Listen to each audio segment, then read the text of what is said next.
रात का समय था। घड़ी की सुइयां 12 बजा रही थीं और आसमान में बादल घिर आए थे। मुंबई शहर की एक ऊंची इमारत की 10वीं मंजिल पर एक ग्रुप ऑफ फ्रेंड्स एक हॉरर गेम खेलने की तैयारी कर रहे थे।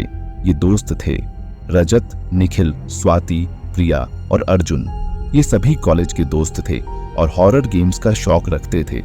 रजत ने अपने दोस्तों को एक नया गेम लाने की बात कही थी जिसका नाम था कामला का हॉरर गेम। उसने बताया कि यह गेम बहुत ही डरावना और रहस्यमय है, लेकिन इस गेम के बारे में कुछ अजीब बातें भी कही जाती हैं।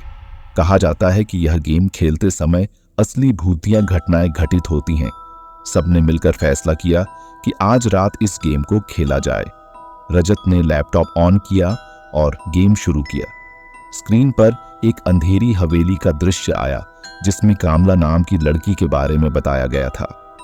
कामला एक प्यारी सी लड़की थी जो उस हवेली में रहती थी, लेकिन उसके साथ कुछ भयानक घटित हुआ था जिसकी वजह से उसकी आत्मा अब भी उस हवेली में भटकती रहती है। गेम के पहले चरण में खिलाड़ियों को हवेली के अलग अलग हिस्सों में छिपी वस्तुओं को खोजकर कामला की आत्मा को शांत करना था।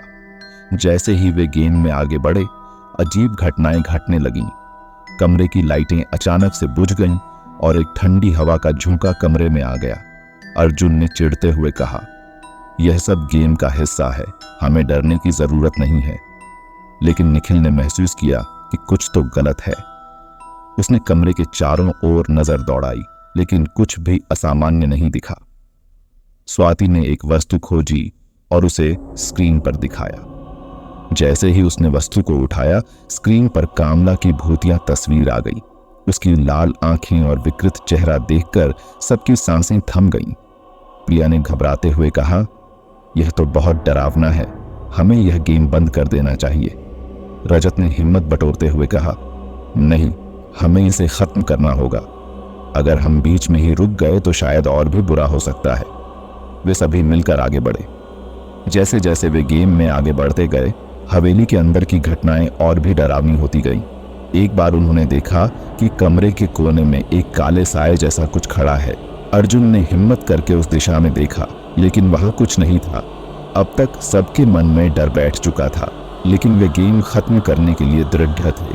उन्होंने अंतिम चरण में प्रवेश किया, जहां उन्हें कामला की आत्मा को मुक्त करना था। स्क्रीन पर एक मंत्र दिखाई दिया जिसे पढ़कर आत्मा को शांति मिल सकती थी। प्रिया ने उस मंत्र को पढ़ना शुरू किया। जैसे ही उसने मंत्र का उच्चारण किया, कमरे में एक जोरदार आवाज गूंज उठी। सभी ने देखा कि कमरे के बीचों बीच कामला की आत्मा प्रकट हो गई। उसकी आंखों में गुस्सा और दर्द साफ दिखाई दे रहा था। कामला की आत्मा ने चिल्लाते हुए कहा, तुम लोग यहाँ क्यों आए हो? मुझे चैन से सोने दो। रजत ने हिम्मत बटोर कर कहा, हम तुम्हारी आत्मा को शांति दिलाने आए हैं।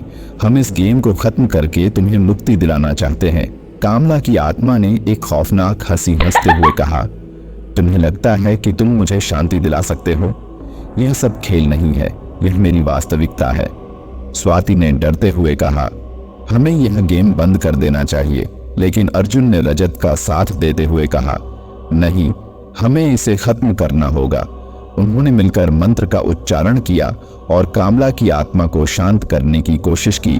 धीरे धीरे कामला की आत्मा शांत होने लगी और वह एक रोशनी की किरण में बदल गई। जैसे ही आत्मा ने मुक्ति पाई, हवेली का दृश्य बदलने लगा।